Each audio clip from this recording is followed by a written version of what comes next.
Hello guys, my name is Anna and I'm a Ukrainian. And I have decided I will vlog daily from my country Ukraine since the start of this awful war with Russia. And in my daily videos, I try to provide you with the important updates on real life situation in Ukraine. And of course, I'm always glad to answer your questions and to clarify some facts from our history, our culture, or whatever interests you. And recently I have tried to pick up important topics, geopolitical topics for my vlogs. But today I feel like kind of tired digging deep into the world politics, and I want to share with you my personal observations. And I know that it is also important, and it's this actually vlog. So I try to express how I feel or how Ukrainians feel without trying to be objective, because I think that the whole world and all the books, all the narratives, all the stories and all the actions, they are always subjective. So many of you ask me about my job, and I have already answered that I do a couple of jobs. I write, I have a non-governmental organization that works in the sphere of culture, but also I teach. I'm a PhD in linguistics, and I planned to continue my scientific career, but I'm not sure now because I'm not that much into science, and I like practical usage of language, not just like analysis. And there are some things when I contradict the theories, like, for example, when you analyze the reason for that metaphor in a particular writer, I always understand how far away we are from the true author, and that sometimes it has nothing to do with like the things that scientists do. But let alone. I would like to return back to my teaching experience, and today I had a lecture with PhD students on one of the projects that we teach, and this is a project that is actually funded by the European Commission, and it has a very complicated EU-like name: Sustainable Language Education and Media Literacy, Bridging the Gap between EU and Ukraine. But we continue education in Ukraine in an online format. We were prepared with COVID pandemics, and now we continue that way because of the war. Even though the region where I live is semi-dangerous, we do not gather students together because it's very difficult to evacuate them in case of emergency. And for example, today, just after my lecture ended, we had an air raid, and we had to follow the rules and to leave the dangerous spaces at least. So we continue this online format, and it is also useful because it allows to gather together people from different corners of Ukraine and also abroad. You know that many Ukrainians are now refugees in Europe or elsewhere. And this project also became very popular among other Ukrainian universities, and I have PhD students who are listeners of this course and who come from hotter war zones than mine.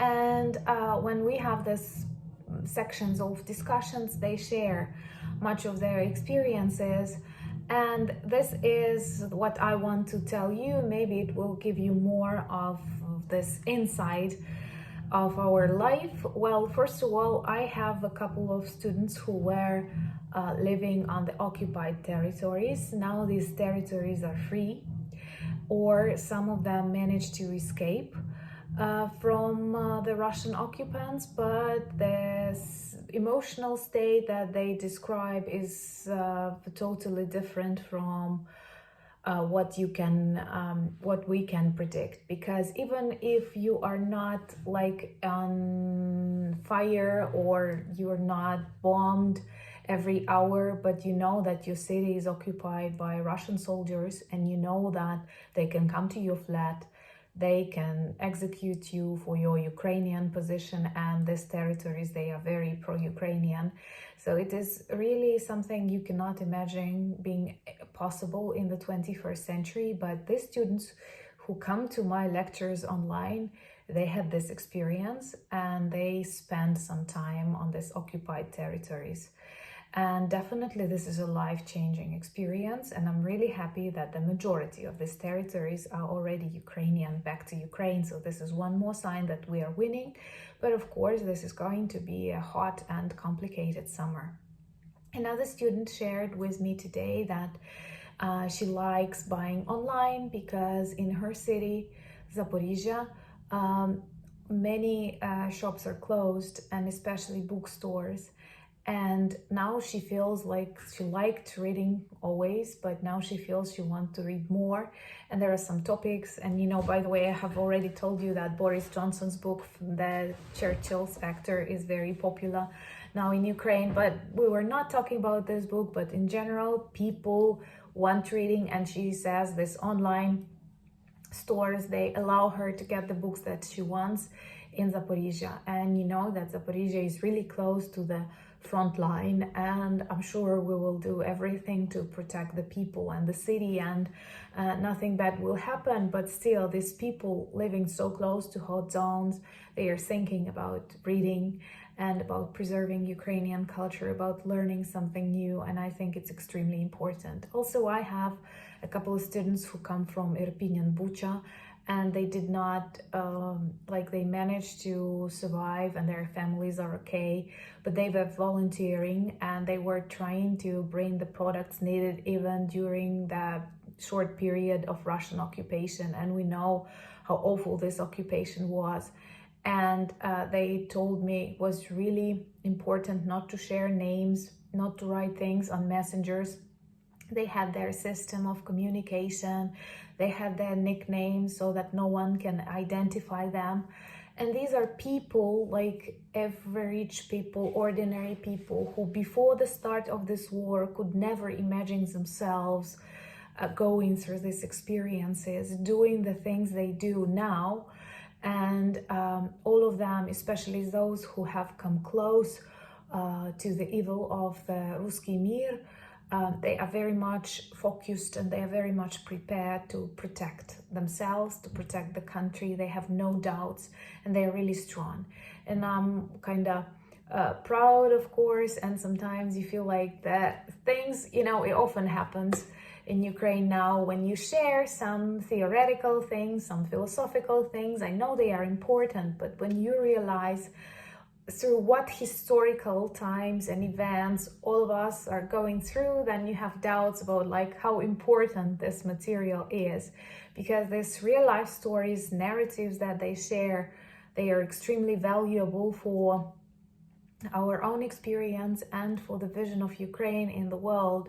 And another thing is that sometimes they have to turn off and to leave our conversations because of the air raids, and they come from different regions, so it can happen in a different time. But they are so much into studying, and I also hear it from my other colleagues who teach. They say that students want to study much more than before the war, maybe because all of us, all the Ukrainian society has become more effective, or maybe because it makes you feel like normal when you return back to your routine. But in general, I think it tells a lot. So with all of that happening around, with Russian bombs flying to Ukrainian homes, air raids, online education, people who managed to escape occupation, people who provided their relatives with the medicines needed, and all of that tries to continue normality. So this new normal in Ukraine is definitely worth films, documentaries, books, but all of that will come later.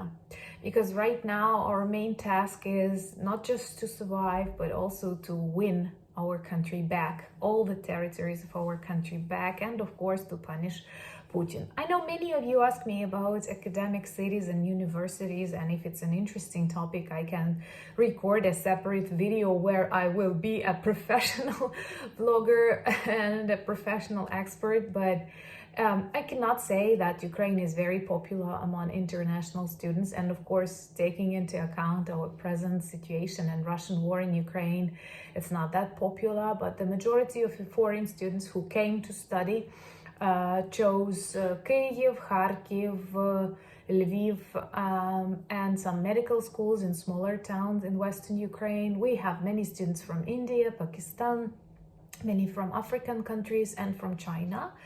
We don't have many students from the European Union, but a couple of years we had more and more, and it was a very positive dynamics. And you know why? Because typically they are sponsored by EU scholarships, and like 700 euros or 800 euros, that's a lot in Ukraine. And students realize that when they come with this kind of scholarship to Ukraine, that is a lot if to compare what you can buy in Germany or in France for the very same sum of money. But in general, I think the level of education in Ukraine is not bad. But once again, I'm really subjective here. I'm not that much into science, and I think that Ukrainian science in many fields is a little bit outdated, as we lack resources and people lack knowledge of English. But in general, I think it will all develop, and I do hope that various European and international programs will help Ukrainian scientists and Ukrainian students to integrate.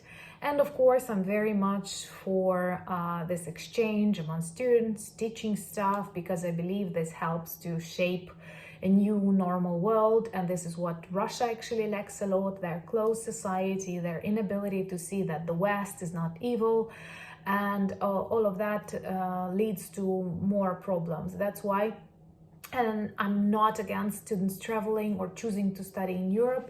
By the way, in Ukraine, many universities are very much concerned that lots of students will go to the EU to study there. Of course, Poland is #1 location of Ukrainian students, but there are other opportunities, and now there are many of them. And personally, I don't see it's a problem. I do understand we will have less students, but I think it's a totally normal process. And like all nations, they like traveling to the West, learning something, and very often coming back home. Because from what I observed from the previous years, of course, these were not war years, but many students, after studying abroad, chose to return back home because the kind of career they want to pursue, or connections, or their family is here, or they see that like the achievements they dream of are only possible here. That's why I do support this traveling, discovering cultures, systems of education, and coming back. So anyway, I hope, let me know if this kind of topics are interesting for you, and also let me know if you are interested in our next live chat, maybe this weekend. And please like the peonies, because these are my favorite flowers. Thank you very much for watching. Thank you for your subscriptions. Thank you for standing with Ukraine, and never mind Russian trolls that became quite active in the comment section, which perhaps proves the popularity of the growing popularity of the vlog. But I'm very grateful for your advice that you provide, and for your subscriptions, as they allow me to tell more people about Ukraine. And please like this video if you do like this video. Slava Ukraini!